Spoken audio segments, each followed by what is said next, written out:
This is broadcast news from the Nonpartisan Wisconsin Taxpayers Alliance, Friday, August 14th, 2015. I'm here with Todd Berry, president of the Wisconsin Taxpayers Alliance, with a first look at the Wisconsin state budget.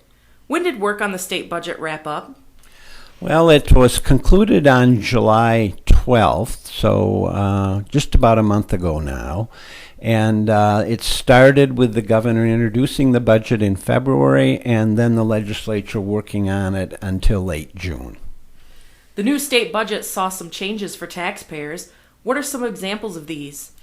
Well, this was not a budget with big tax cuts or a lot of changes.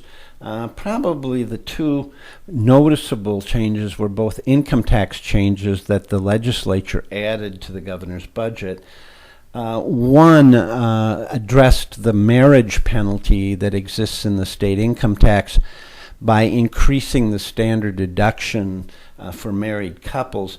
The other addresses sort of a little feature of the Wisconsin income tax. It doesn't affect very many people. It's called the alternative minimum tax.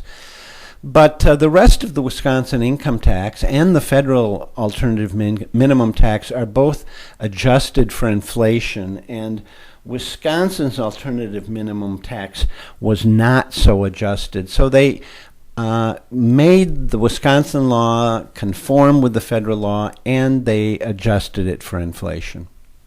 Are there any other notable changes for taxpayers? Well, actually, the biggest change is not a tax law change. It's a way of generating more tax revenue, and it has to do with adding 113 new employees to the State Department of Revenue. About 100 of those will be involved in auditing mainly small businesses and out-of-state businesses. And that money from those people is expected to bring in a little over $100 million over the next 2 years.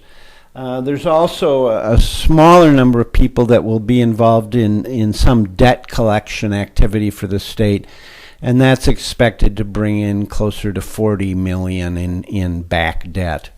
What is unusual about this year's budget? Well, again, what's unusual about this increase in State Department of Revenue employees to generate more business tax revenue is that when you look at the rest of the state budget, most of the major state agencies, administration, health services, corrections, and so forth, are actually having their number of employees cut. So the Department of Revenue is sort of an exception. The other thing that's unusual about this is the state budget that was passed is very narrowly balanced, about $130 million on spending of in excess of $16 billion. And so this money, this $100+ million that they hope the Department of Revenue will pick up, is largely what contributes to a balanced budget. Without it, clearly we'd have a budget that would be very, very narrowly balanced. Where can people go for more information? Our website is wistax.org, and there's all sorts of facts and figures on that website, including a newsletter on this particular item regarding few tax changes but more tax collectors is sort of the title. Thank you. That was Todd Berry, president of the Nonpartisan Wisconsin Taxpayers Alliance.